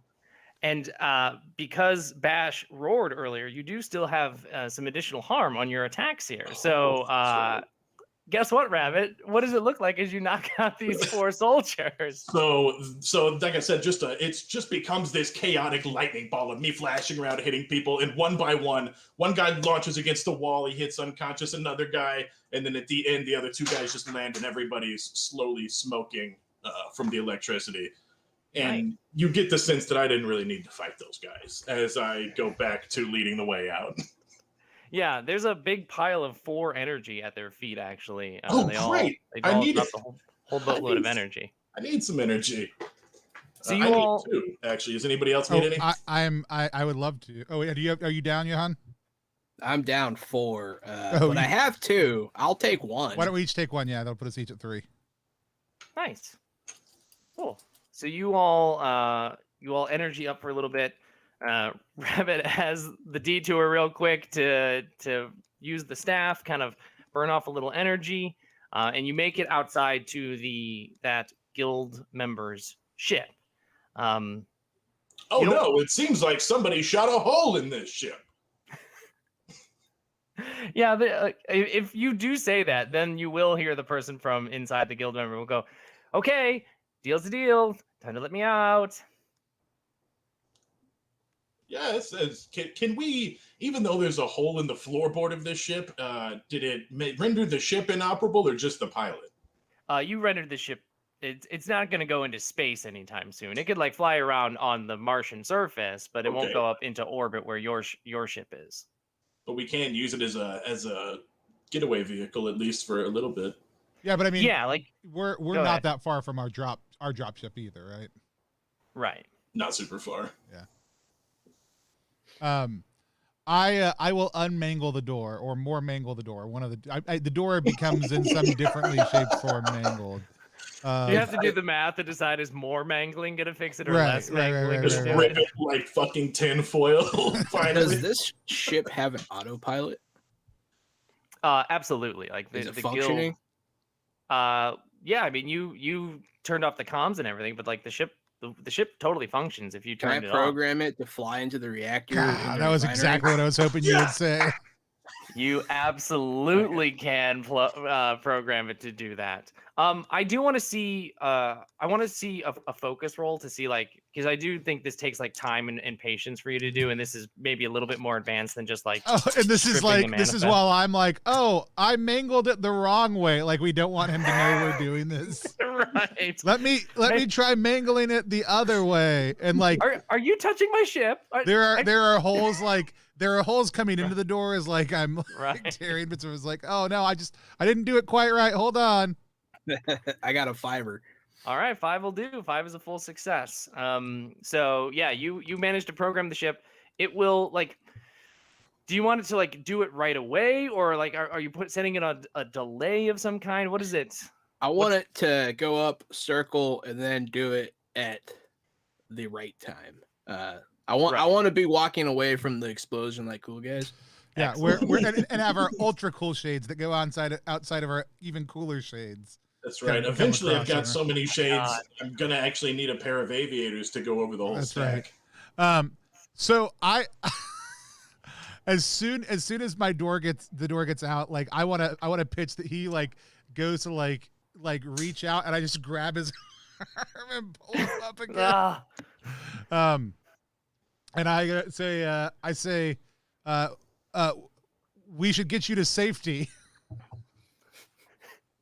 And he looks at the ship, and he looks at you all, and he looks at the captain draped around you, and he looks at you and goes, do you have a place in mind? Yeah. Then we just start heading towards our Like, ship. there's nothing he can do because his feet are above the ground. And he goes, I can pay you more than whoever is paying you. Just pick a number and let me go. I'm afraid my services aren't for hire. I'll just be like, we're frames. We're the ancient defenders of this solar system. We don't want your money. Then perhaps you want tech. And he's just kind of like dangling and walking, and as you're walking along. I mean, we're just taking you to safety. I don't understand why you're so worried. I have a feel. Frame safety is not necessarily guild safety. And so I just think that maybe now's a good time, given what your relationship with the good captain right there, that we should part ways. Yeah, so I guess I don't understand how you're going to get off this planet, and maybe like that's the point at which his ship impacts the refinery. We just at the last minute can see the ship starting to careen down. And right when you say that, like, you all have like a HUD countdown that Pulse is kind of like sent to you, so you all have the countdown of impact. I rigged the loudspeakers on the ship to blast Panama. And so we just going careening down. And yeah, so the ship goes like punctures through the kind of the thin metal sheets that are housing this place. And you hear like an explosion as the ship explodes, and then there's nothing at first, and then the rhythm like that you heard earlier gets louder and louder, and then there's like this like deep like bass that just goes bursting out, and the warehouse doesn't explode, it begins to implode upon itself. So it starts to like crackle in, and all the metal framework and skeleton that was on top of the place begins to suck inwards towards whatever was at the center of this refinery, so to speak, as the place gets pulled in. And you can like the loose construction and material near you is kind of like getting pulled in a little bit, but you're fine. Your frames, you can handle. You're far enough away from the explosion that you don't have to look at it, and you look very cool as this place literally collapses in on itself. His feet kind of pull back towards. Yeah, he's drifting a little bit, and he goes, "You know what? Maybe I should go with you. I think that's a good idea." You can pay us though if you want to. That's fine. We'll always accept tips. I don't mind being paid in rogue tech. Pirated tech is my niche. And he looks at you and he goes, if you drop me off where I'd like you to drop me off, I can make sure that you are compensated for tech. Let's go. So we'll get back to the drop ship. secure the captain, and by whatever normal means we have for doing that is well established within the canon of this universe. Of course. And also pat them down, make sure they don't have any secret things on them. Mm-hmm. Yeah, check his mouth for cyanide. So much cyanide. It's a good thing you checked. All of his teeth are cyanide. He doesn't even have teeth. It's just cyanide injectors. It's really good that you checked that. Damn, you got me. That was my second. That was my second puzzle. Yep. Can't get past you. Yeah, I think this is like, we sort of see like the montage of you all wrapping up your mission here. We see you securing the captain, flying off. And I guess as like the credits of this episode of Frame start to roll, we see like the still images of like, I guess, is the guild member like still on the ship with you, or have you dropped them off? Like, what is the sort of like post-credit scene that we're seeing here as you all complete your mission? I'd like to think that guild member is with us for the rest of this. If this were a long campaign, that he's with us forever. We just never take him back to the guild, and we always press him for more information. Like, we're always going, like, we're on our way to the guild. We're on our way to drop him off. We're just going the longest route possible. Right. As soon as we finish this, we're going to take him back to the guild. So he's part of the cast now. He's a recurring character. Guys. I like it. So let's NPC maybe our credit roll scenes are each of us interacting with him in some way, shape, or form. So let's yeah. What does that look like? Let's credit what it looks like for us to be interacting with this guy on future missions or on ship in the future. Oh yeah. Okay. So he's grabbing his plate of food. We're all sitting in the kitchen, and he's got his back to us. He's getting his plate. We're all sitting at the table. And I like give you guys a knowing nod, and I put one finger on him, and I give him an extra quicken, and he turns around with his plate and trips over himself because he's too fast, and just throws his food into the wall, falls down. Come on! We all laugh. Yeah, that's the. Oh, he slams into my like wall punching thing, has like lights on it, and his like head hits it right in the like perfect spot to send all the lights blinking. Bling, bling, bling, bling, bling. My scene will be him, me teaching him how to clean and making him clean the ship.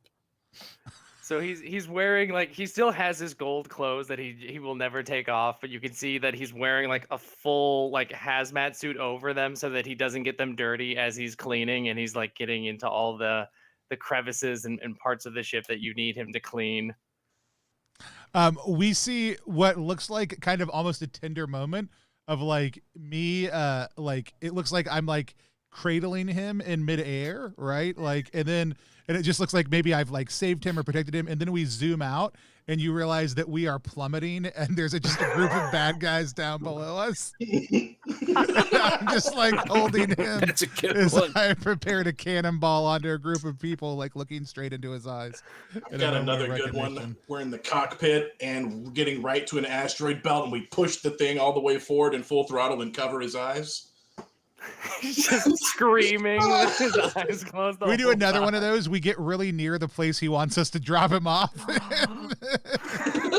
And then same thing, like zoom on past. And then we do see another one where he's explaining microtransactions to me and how I can level up my frame by by just buying a little bit more. That's a good one. Yeah, very good. It's a good way to end it right there. Yeah, we see the full spreadsheet of all the microtransactions is the last thing we see as credits cut. Awesome. So this has been Frame. Frame is a love letter to Warframe, but we are also going to do something that we do here on the +1 stream every single time we play a game with a creator, and that's called Reaction Roll. Reaction Roll is a live stream within a live stream. It's our chance to sit down with a sometimes I do a good job, sometimes I got to start over. That's all right. Reaction Roll is a live stream within a live stream. It's our chance to sit down with the creator of a game that we just played, talk about what our thoughts were, and ask them any questions our twisted minds come up with. Today, we have been playing Frame, which is a love letter to the Warframe video game we just finished playing with the creator, Spencer Campbell. And now we are going to talk about what our experiences doing that were and ask Spencer, all of our questions. My name is Tony Vicinda. You can find me at Tony Vicinda on any social media platform. You can find us at +1EXP or at +1EXP.com if you want to check out all of our games and everything else that we do. There you are absolutely welcome to, but you didn't come here to hear from me. You came here to hear about this game. Before I introduce you to our other two players, let's hear from Spencer real quick. Spencer, tell people who you are, what you do, and then give us the elevator pitch for Frame one more time. Sure. So I'm Spencer Campbell. I publish under the name Gila RPGs online. I've been doing RPG design for about a year. You might know me from games like Slayers or Corvid Court. Hey, there they are. And then there's Light and Score, my game about crime. Excellent. We rehearsed this. We did much better. I did much better the second time. I didn't write any of those books, unfortunately, that were also showed up. Not yet. And so, yeah, I design Frame, which is coming to Kickstarter this Saturday. It's my rules light, action-packed love letter to Warframe and sort of the looter shooters genre. It's a game in which you play these sort of biomechanical machines of war, these guardians of a crumbling galaxy, and the game is meant to kind of get you in the action, fighting furiously fast and lethally very quickly. And that's the basic pitch of the game. Awesome. And our two players today were two of my favorite people to have on stream with us, even though I love everybody we get to have on from the fresh out the box cadre of products. Jahananon, why don't you go ahead and introduce yourself? Hey, I'm Jahananon. You can find me on Twitter at RockFact. You can follow us on Facebook at Fresh Out the Box. You can follow us on YouTube, Fresh Out the Box. All links are in my Twitch profile, Jahananon on Twitch, which is where we stream our weekly games as of right now of ttrpgs and all that kind of stuff. I'm typically the GM. I love doing these because I get to play.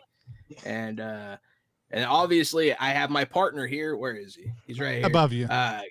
Casual TCDG Gary. He's my partner on Fresh Out the Box. That's right. I'm Casual TCDG, but you can call me Gary. I'm an improv comedian and retired child crimes detective and human trafficking detective. I'm here because tabletop role-playing games are dope and super good for your mental health. So what's up, mental health community? This is a good way for me to get away from real life stresses and dramas and play with my friends and exciting new game designers and developers every week. Like Jahan said on our channel, check us out right now on Tuesdays. We are reading tabletop role-playing games and getting you caught up with systems you've never heard of before. On Wednesdays, we have a brand new Cyberpunk Red campaign that is just hit session 0 last week, starting real play this Wednesday. And Thursdays are our long-going Warhammer Fantasy Roleplay 4th edition campaign. And Fridays of this entire month are special projects from all sorts of different people, with this entire month culminating with a giant project we're doing with Tony and Kelly. That's like a streaming for survivors with Amit Moshe and City of Mist. The creator of City of Mist should be coming over. Like a ton of great stuff going on this month. Please follow me, Casual TCDG, on Twitter and Twitch. Awesome. So, Jahananon, tell us a little bit about what your experience was like playing Pulse and what your takeaways were from the game. Oh, man. So I like that you really get to flavor things the way you want. You know, you don't really get tripped up on that. You get to be cool. You get to feel strong. Mech games are typically way too involved and very time intensive, very rule intensive. Every gun has an energy output. Every, mod has an energy requirement. And this rules like frame system really scratches that mech itch that I've been having for a very long time. It was very fun. I like the setting. I like the frame choices that you have right now are very cool. It's a great, you have like the wizardy type, the flux, you have the speed types, you have the strength types, you got everything you could want. The weapons are great. I love how versatile they are. I have a single target range weapon. I have a AoE melee weapon, that's cool. It's cool that I can mix and match one GM to another. You're very unflappable. You just kind of roll, and that's, very much to your credit. That's one of the most important qualities, I think. Gary's flapped a GM or two in his time. Yeah, Gary flapped many a GM. Most of them were me. It was very fun, quick, easy. I made my character in like 30 minutes. I learned how to play in like 10. It's everything you want out of a rules light system, and I look forward to seeing the finished project on Kickstarter. Yeah, awesome. Any questions that you have for Spence? Yeah, I want to know what kinds of other frames are on the horizon. What kind of support materials will be coming out for this? What are some of your goals for the Kickstarter, and what is the finished product kind of going to look like? Is there going to be physical, just PDF? What's going on there? So right now the game has the 4 frames that you all saw with the rules that I provided to you, and I'm working on other frames. I've got a whole boatload of them made. It just depends on like how many of them are ultimately going to go into the book. I'm still working on that number right now. So I don't want to give like a hard fast number just in case that changes, but I'll have that number by Saturday when the Kickstarter launches. But I like making games that are hackable or that you can make stuff for. That tends to be the thing that I like to do with my game. So like I would like to leave the opportunity to just plug in a bunch of frames that people come up with or that I come up with in the future. Actually, somebody has already reached out. They're a huge Warframe fan, and they've already started homebrewing some of their own favorite frames from Warframe as well, using the rules system. So that's very cool. I like to leave my games open for other folks to make stuff rather than myself being the arbiter of creation for it. So I'm excited to see what other people do. To answer your question about the format, it's going to be there will be a PDF and then a physical printed copy as well. I print all of my stuff in sort of that like digest size thing. So it's not going to be like a big book, but it'll be sort of that portable 8.5 by 5.5 format. Some people might even call them zines, but you don't have to. I'd even call it a zine. I don't know. I'm not the zine police. Whether you're on a quest or not doesn't matter. Yeah. Right. Like this is light, and there's some similarities between light and that. So just so people get, and it's not going to be the same. Obviously, different art, different game, but like some of even the design aesthetics in your other one had some similar flavors. It's always beautiful stuff that I feel like you put together. Thank you. Yeah, I'm super excited to see what you come up with for it. I've got just a fantastic team on this one, which I'm really excited about. Everything from editing to art and layout and everything like that. So, I did the layout for Light, for example, and I'm not a graphic designer, so it looks fine. But Jam is doing the graphic design for Frame, and I've shared what an example looks like on Twitter in a couple of places. You'll see it on the Kickstarter page, and it's mind blowing how good it looks. So Jam is going to make it look great. I've been sharing some character art that Royal Pratt has been doing as well, and Will Yopes made sure that my words are good. So I've got a good team here. Awesome. And I think Jahananon had asked, what's your goal to start out with for the game?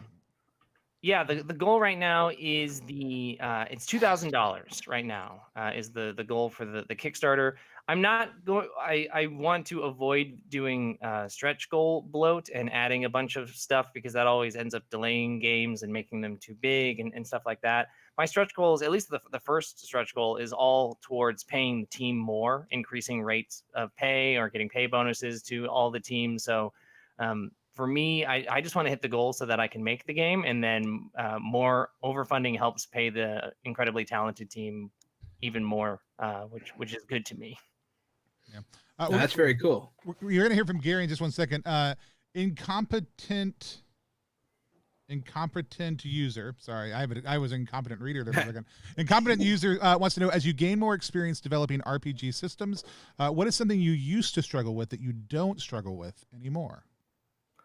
Oh, that's a cool question. I think off the top of my head, like for me, it's what I used to struggle with is I had this perception of what a game was supposed to be, or like what a finished game was supposed to be. And so like the two things that I've largely ungrappled from or I've broken away from that I used to really struggle with is that I thought a game had to be perfect out the gate. Like it had to be like complete art, complete layout, and everything like that. And now I realize that that's not necessarily true. Not every game has to be a 250-page fully illustrated book. The other big thing that I've given up, and I'm really glad that I have, is any sense of balance, which, I mean, we saw here tonight, right? Like, I think balance, like mathematical balance, is sort of a fallacy and a huge problem in a lot of games. And so all of my games I put it explicitly in my books, is like, I used to try and make perfectly balanced character sheets, and like the enemies would be lined up in such a way, and I would spend hours doing this because I also did board game design before this, so I was very into balance. And now I don't care anymore. Now I just want it to be fun, and if the players feel like they're having fun, and if they feel overpowered and badass, like, that's okay. Awesome. So that's I don't know if that exactly answers your question, but that's sort of something that I used to struggle with that I don't anymore. Yeah, the letting go of things. Yeah, Francois says homebrew for this game is going to be amazing. Also, too, just the ability to hack it, which I'm going to talk about a bit in a second. But let's hear from Gary first. Gary, what was your experience playing the game like? And do you have any questions for Spencer? So let me see. I'll start to ramble and see where I go. I don't know if I have any questions, is what I meant. We'll see if I have any questions. So my printer's not working today. I couldn't print out my character sheet, so I was able to make my entire character on like a half small tiny sheet of paper. This game is super accessible, super fast, and super easy. Making the character, like Jahan said, I think he said took him like less than 30 minutes. I jumped on this call. I knew what I wanted to be. I'd already looked at it on my phone, but to put pen to paper and build everything, 15, 20, 30 minutes tops. Dove right in. Playing the game is easy. All you need is D6s. Didn't have to bust out my entire dice collection, though I do love to bust out my dice and brag about it. So it's, again, super streamlined, super easy, super fast-paced, easy to learn, easy to pick up, easy to run. I love beating up bad guy mooks in like one hit. That's always a good time. I would like to come back to this system because I would like to make a frame that can turn invisible and has a little bit of like a jump dash, kind of bit of a fly situation to it. And I want some serrated daggers that do, like, I hit now and it does ongoing damage to organic targets over time. Mm-hmm. I want to do that. And I also want to fight a giant, like, building-sized mech robot. So this game definitely has me wanting to come back and play. And it has the accessibility to, like, if we had to set up something this week and run something on Friday and we wanted to play, we could. Easy with this system. And especially because of how easy it is to hack, like you guys said. I would like to fight a planet. Not my character. I've got beef with the Mars. I'm Jahananon calling out Earth. I'm gonna whoop that ass. So, no, I had an absolute blast. I mean, like, I have been a fan of your games obviously for a bit now. I think the first thing I found by you was Slayer, which I think I backed for like $1 on the Kickstarter, but ended up picking the physical copy up later. And it was really when you started doing all the Slayer jam stuff, just like opening it up, letting people hack it. And people did some really great stuff with the system. And Slayer was like there are so many cool things you did with balance and dice and a few other things in there that just kind of were none of which was complex, but all of which added a bunch of unique flavor. And I think you do that so well. I think you make, like, in your design, I see you make a lot of small choices that really are designed to impact how does it feel like to play this character, both narratively and mechanically, whether that's in a unified system like Frame or Light, or whether that's within a little bit more of a complex system for each individual character like Slayers. But it is really those choices that you make that bring in thematic feel, which is one of my favorite things when I design games to kind of sit and spend time with. And so it was really fun to actually like just jump in. I tend to pick the type of character I was playing last when there's an option on stream. I just let other people pick first because I'm happy to play whatever. And the last two times, like the one I've wanted has made it to like the very last choice and then been picked. I was like, yeah, I don't want to just play the guy who runs up and hits things. And then I was looking at Bull and I was like, oh, this guy drops on people from above, and that's weird and unique, and I love that. I looked at some of the other abilities and was like, oh man, this is just a really fun kind of berserker feeling like character who can do some really cool stuff. And even the way that the moves combo into each other and sync with each other and other things like that were really fun, even before you start to then say how do they work with each other. And yeah, we could have probably dealt with a lot of those mooks by just like running up and hitting them and using force rolls or flow rolls or other things like that, but just like opening up by just like overwhelming force was an absolute blast. So you just mentioned that you had designed board games before. What made you decide to kind of shift? Because I've done a couple board and card games also. What made you kind of decide to make the shift over to RPGs as far as a design focus? Board games and card games are a nightmare to design. They take forever to do. Balance actually matters in those, and or it certainly matters more so in those. Prototyping is very difficult. Like prototyping to getting playtesting is more cumbersome to me than being able to quickly type a Google Doc and share it with people and throw some dice onto the table. So a lot of it was ease. Like my best friend Mike and I had been doing this for a long time. Mike is the person, he illustrated and did the graphic design on Dust, the Slayer supplement. So if you see that art style, that's Mike's thing. So we love board games. We've been trying to do it forever, and it just wasn't working. And around that time was also when I first got into RPGs. I haven't been playing RPGs most of my life. They're relatively new to my life. So I was new to that experience, and you know, it's strange. My first game, Score, the one that you held up earlier, was the only reason I finally got into RPGs is because I found out about Zine Quest. And Zine Quest had a deadline, and I work best when I have a deadline. And so I started doing Score, and Score is a love letter. It's a video game love letter. It's a video game love letter to Payday, the computer game. That was my initial when I saw the cover. I was like, dude, that kind of reminds me of Payday. Very cool. It's absolutely a Payday RPG. So I have a brand, which is like I make games about crime, and I make games that are inspired by video games, I guess. I play video games, and then I make video games. Yeah, exactly. So I think I was excited because RPGs was something that was new to me when I was also doing board games, and so I wanted to try something new. And suddenly having like a structure of like, this is a zine, it's small, it's approachable, it doesn't have to be this 250-page book, which is again like what I thought an RPG had to be. Like suddenly I was like, oh cool, they can be that. That's awesome. And that's what kind of I did that, and then I got addicted to it. I love it. So here's my question for you. I think my last question, and then if anybody else has any, we can do that. If not, we'll talk a little bit more about the Kickstarter again, just to make sure everybody knows where to find it. And by the way, if you don't know where to find it, there's a link right below all of our faces that you can go straight to for it. But what's your next video game challenge? What's the video game that already in your heart of hearts you're like, I want to finish Frame so I can design this game next? That's a great question. I wrote this list down recently of things that I want to do. I've got two that I want to do. I have more than that, but the two that are most closest to probably being, I'm working on a Dishonored inspired game, but leaning into the powers stuff. So like truly like it's all about weird rituals and powers and things like that. That's one, and it's very rules light. It's much more narrative interpretation. And then what I want to do, I'm going to work on it. I'm waiting.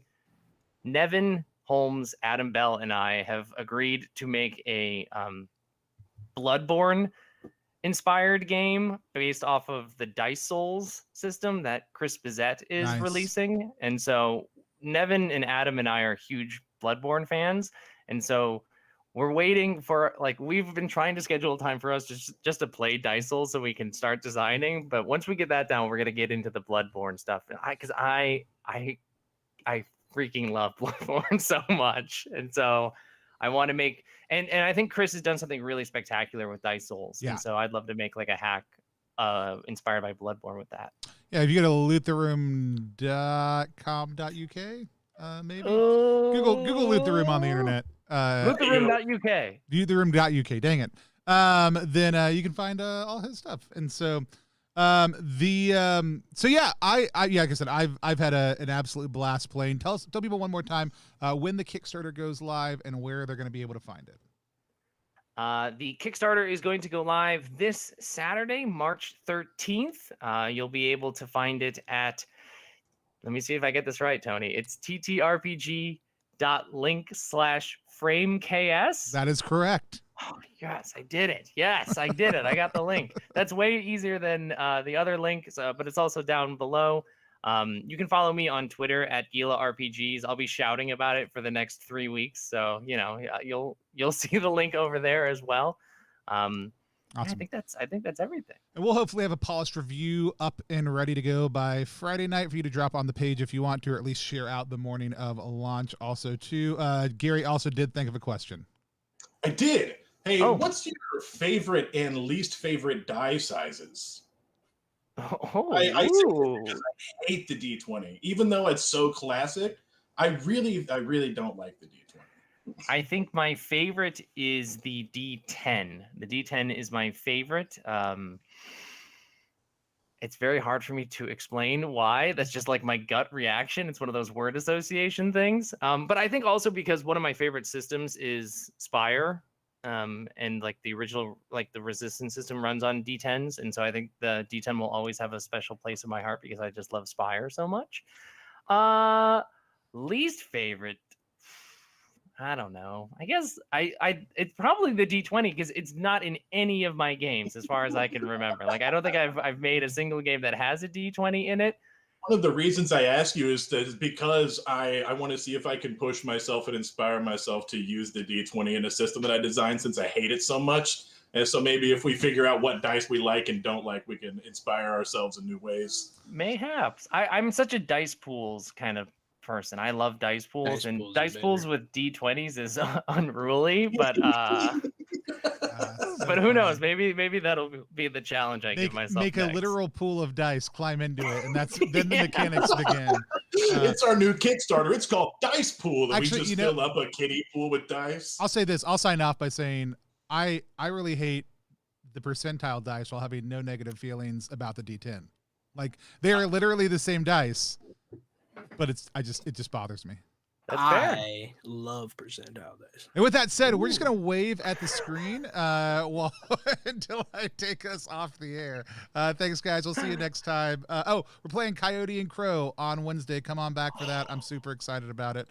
See you guys then.